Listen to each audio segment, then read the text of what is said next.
कोकणातल्या आंबा आणि काजू उत्पादक शेतकऱ्यांचे प्रश्न घेऊन गेली 2.5 महिने आम्ही सातत्यानं संघर्ष करतोय। अनेक वेळा रस्ता रोको केला, मोर्चे काढले, मेळावे घेतले, तरीही सरकारला जाग यायला तयार नाही। काजू उत्पादकाला वाऱ्यावरच सोडलं आणि आंबा उत्पादकाला केवळ हेक्टरी 22,000 रुपये म्हणजे कलमाला 220 रुपये इतकी तुटपुंजी मदत जाहीर केली। आणि या पार्श्वभूमीवर सरकारला जाब विचारण्यासाठी म्हणून येत्या 15 मेला दुपारी 3 वाजता गिरगाव चौपाटी येथे कोकणातला संपूर्ण 5ही जिल्ह्यातला शेतकरी एकत्रित येऊन मोठ्या संख्येनं आम्ही मुख्यमंत्र्यांच्या निवासस्थानी वर्षावर जाणार आहोत। आणि आम्ही सरकारकडे कैफियत घेऊन जाणार आहोत मुख्यमंत्र्यांच्याकडं। आजपर्यंत कोकणच्या शेतकऱ्यानं सरकारकडं काही मागितलेलं नव्हतं। पहिल्यांदा इतिहासात कोकणातला शेतकरी रस्त्यावर आला आहे, काहीतरी मागा लागला आहे। अशा वेळी सरकार जे शेतकऱ्यांच्या प्रश्नाकडे दुर्लक्ष करतं आहे, ही बाब अत्यंत गंभीर आहे आणि याचाच जाब विचारण्यासाठी म्हणून 15 मेचा हा मोर्चा। त्यानंतरही सरकारने जर काही दाद दिली नाही तर काय करणार? 15 मेचा मोर्चा हा मोठाच होणार आहे, कारण मुंबई स्थित कोकणवासीय सुद्धा मोठ्या संख्येनं त्या मोर्चामध्ये येणार आहेत। अनेक राजकीय पक्षांनी, अनेक सामाजिक संघटनांनी या मोर्चाला पाठिंबा दिलेला आहे। मी स्वतः उद्धव ठाकरेंना भेटलो आहे, त्यांनी पाठिंबा व्यक्त केला आहे। महाराष्ट्र नवनिर्माण सेनेचे प्रमुख राज ठाकरे यांनाही भेटलो आहे, त्यांनी पाठिंबा व्यक्त केलेला आहे। काँग्रेसचे प्रदेशाध्यक्ष हर्षवर्धन सपकाळ यांना भेटलो आहे, त्यांनी पाठिंबा व्यक्त केला आहे। सक्रिय पाठिंबा अर्थात सगळ्यांनी केला आहे। त्याशिवाय राष्ट्रवादीचे प्रदेशाध्यक्ष शशिकांत शिंदे यांना भेटलो आहे, त्यांनी पाठिंबा व्यक्त केलेला आहे। अनेक संघटनांनी शेका पक्षानं पाठिंबा व्यक्त केलेला आहे। त्यामुळे सगळ्या जवळपास राजकीय पक्षांनी आणि वेगवेगळ्या सामाजिक संघटनांनी सुद्धा पाठिंबा व्यक्त केला आहे। त्यामुळं मोठाच मोर्चा होणार आहे आणि याउपरी सरकार जर का दखल घेणार नाही तर याचे वाईट परिणाम कोकणातले लोकप्रतिनिधी आणि सरकार दोघांनाही भोगावे लागतील।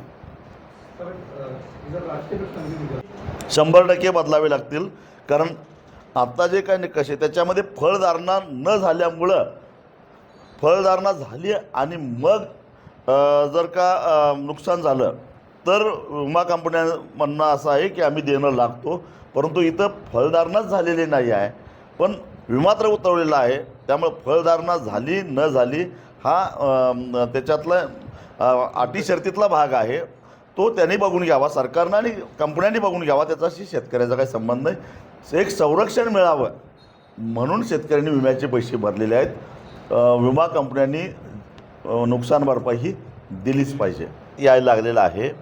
आणि लोक उभा राहत नाही तसं म्हणायचं कारण नाही, कारण मला वाटतं की एप्रिल महिन्यामध्ये गेल्या महिन्यात आम्ही जो काही कणकवलीला मोठा मोर्चा आंदोलन केलं, जवळजवळ 42 डिग्री तापमान त्या दिवशी होतं। 4 तास मुंबई गोवा हायवेवर तापलेल्या डांबरीवर शेतकरी बसले। याचा अर्थ लोकांना राग नाही आला असता तर छत्र्या घेऊन बसले असते, सावलीत बसले असते, तसं नाही आहे। लोकांना राग यायला लागला आहे। सरकारला माझा सल्ला एवढाच असेल की त्याचा अंत होऊन देऊ नका, नाहीतर एकदा स्फोट झाला तर मग मात्र तुम्हाला जड नेत्यांना सांगितलेलं आहे की एकदा आपण बसू, प्रश्न समजावून घेऊन। आणि महाराष्ट्रामध्ये आता स्थिती अशी आहे की सगळ्याच वेगवेगळ्या घटकांनी एकत्रित येऊन लढलं तरच काहीतरी आपलं अस्तित्व टिकेल, नाहीतर फार वाईट अवस्था होईल। सध्या 2 मोठे उद्योगपती आणि त्यांच्या हितासाठीच किंवा त्यांच्या बगलबच्च्यांच्या हितासाठीच सगळी धोरणं राबवायची चालू आहे, सामान्य माणसाला आवाज राहिलेला नाही। अशा परिस्थितीमध्ये आपण छोटे छोटे घटक जो आहेत, मग तो दूध उत्पादक शेतकरी असेल, आंबा उत्पादक शेतकरी असेल, काजू उत्पादक शेतकरी असेल, पारंपरिक मच्छीमारी करणारा मच्छीमार असेल, जमिनी शेतकऱ्यांच्या ताब्यात राहिना झाल्यात, हे सारे प्रश्न घेऊन एकत्रितरित्या एका छत्राखाली आपल्याला कुठेतरी लढा उभा करावा लागेल। भूमिपुत्रांचा लढा म्हणून लढा उभा करावा लागेल। त्या संदर्भात त्यांच्याबरोबरही आमच्या चर्चा चालू आहेत, लवकरच त्याचं मूर्त स्वरूप त्याला येईल। तुमचा मुद्दा दुसरा होता की याच्यानंतर तुम्ही केवळ रस्त्यावरचीच लढाई लढणार आहात का, तर नाही। याच्यानंतर आम्ही असं करणार आहोत, गेली 25 वर्षे मी वर्षाला ऑक्टोबर महिन्यामध्ये एक मोठी ऊस परिषद घेतो. लाखो शेतकरी त्या ठिकाणी जमतात. मागच्या सीझनचा आढावा आणि पुढच्या सीझनमध्ये काय होण्याची शक्यता आहे आणि आपल्याला शेतकऱ्याला काय केलं पाहिजे, ऊसाचं क्षेत्र किती आहे, पीक पाणी कसं आहे, मग पीक जास्त असेल तर मग सरकारनं काय केलं पाहिजे, साखर किती निर्यात केली पाहिजे, इथेनॉलचं उत्पादन कसं वाढवलं पाहिजे, या संदर्भातल्या आमच्या काही मागण्या का ठराव एक दस्तावेज आम्ही तयार करतो आणि शासनाकडे त्याचा पाठपुरावा करतो. शेतकऱ्याला नेमका अंदाज येतो सगळ्या परिस्थितीचा. त्याच धर्तीवर सीझन संपल्यानंतर एक आंबा परिषद घेऊन, काजू परिषद घेऊन एकूण बाहेरून आज काजूच्या बाबतीत बोलायचं तर बाहेरचा आफ्रिकेतला आलेला जो काजू आहे तो इथल्या कोकणच्या शेतकऱ्यावर फार मोठा त्याचा बाजारपेठेवर परिणाम करायला लागला आहे.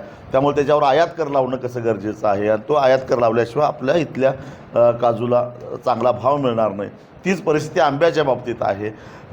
नेमकं वातावरणामध्ये बदल झाला, ठीक आहे, ते आता आपल्या हातात नाही, पण तो बदल सुसह्य ठरण्यासाठी मग आपल्या कलमावर आपल्याला काय करावं लागेल, त्याला काही वेगळ्या प्रकारचं खत द्यावं लागेल का, त्याची काही वेगळी निगा राखावी लागेल का, की जेणेकरून त्याच्यामध्ये रेजिस्टन्स निर्माण होईल वातावरणातल्या बदलाचा आणि ते कलम आपलं सक्षम होईल. या संदर्भातलं आणि कुठल्या प्रकारचं औषध किती वापरावं, किती प्रमाण वापरावं.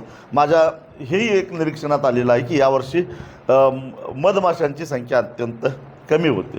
मग ते मधमाशा काय कमी होत आहेत त्याचंही मुळाशी केलं पाहिजे, त्याचा अभ्यास शेतकऱ्यांनी केला पाहिजे, काही कृषी तज्ज्ञांशी चर्चा केली पाहिजे. दुसरी गोष्ट माझ्या हेही लक्षात आलं की फळधारणा झालेला असताना पुरुष जातीचे मेल फुलांची संख्या जास्त होते, मोर होता आणि फिमेल कमी होता आणि त्याच्यामुळे फळधारणा कमी झाली.